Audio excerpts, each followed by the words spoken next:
watching Drawing with Drew. I'd like to give you a big thank you ahead of time for subscribing and giving me a thumbs up on this video. I really appreciate it. Meet the Ugee 1910B.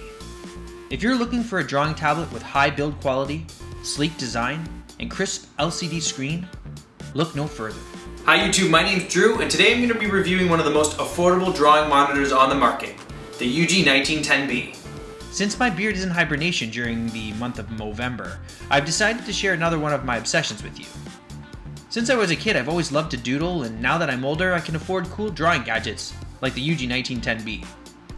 So, without further ado, let's dive into this cool piece of technology and see how it performs. Let's start at the beginning. If you're like me and you want to buy a tablet monitor for art, but you're not a professional, and you don't want to spend like $3 grand on a Wacom Cintiq, well, head over to Ugee.net. On their website, you'll find links to all their products and links to buying them on Amazon. For only about $400 US, you can be up and running in no time. After purchasing your Ugee tablet, it will arrive in a box looking like this. It's heavily packed with reinforced cardboard and styrofoam. After opening the box, you'll notice a number of accessories. To start off with, we have a holder for your pen. The bottom has a rubber pad which prevents it from shifting around on your desk. Unscrewing it will reveal lots of extra pen nibs should yours wear out. Next, let's look at the pen itself.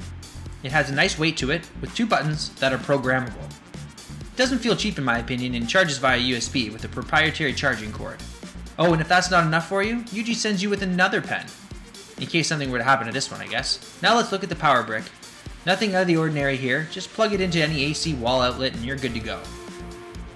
The Ugee 1910B comes with a VGA cable, which can connect to many older model computers that use VGA output. Nowadays, computers output much higher definition, so you'll want to order a DVI cable prior to using the Ugee tablet.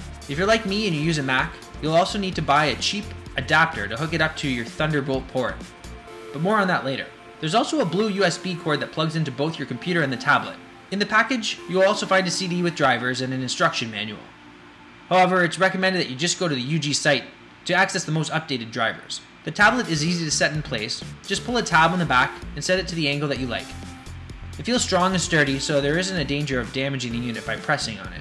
To access the ports, I flipped the unit upside down.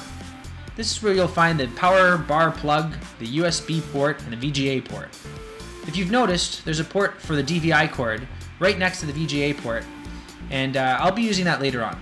To start off, I decided I would test the tablet using my old Dell Mini netbook from 2009 because it still has a VGA port.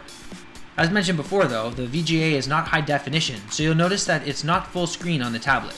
Unfortunately, many professional drawing programs such as Photoshop and Manga Studio far exceed the operating specs of my Dell Mini, so I was forced to test it out using the original Paint program that comes with the PC computers. I first needed to download the driver, so I went to the Ugee website and hit the downloads link.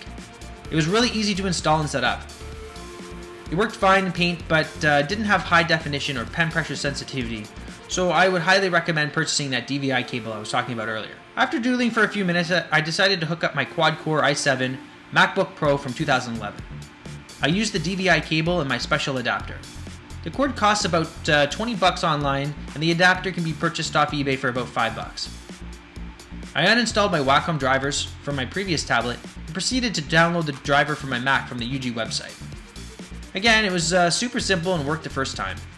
I've heard that online a lot of people have had difficulty setting this up with the drivers, but I have had zero issues. Here I am testing out the tablet using Manga Studio 5. It's pretty much a pleasure to draw on. I just adjusted the pen pressure sensitivity and decided to draw a couple bearded dudes. I've got the tablet sitting in kind of an awkward position here so that the camera can see both my computer and the tablet at the same time, so this is definitely not my best work. Well, thanks everybody for watching. I hope you found this Ugee tablet review informative and useful. Don't forget to check them out at Ugee.net, and I'll check you in the next video. Thanks for watching.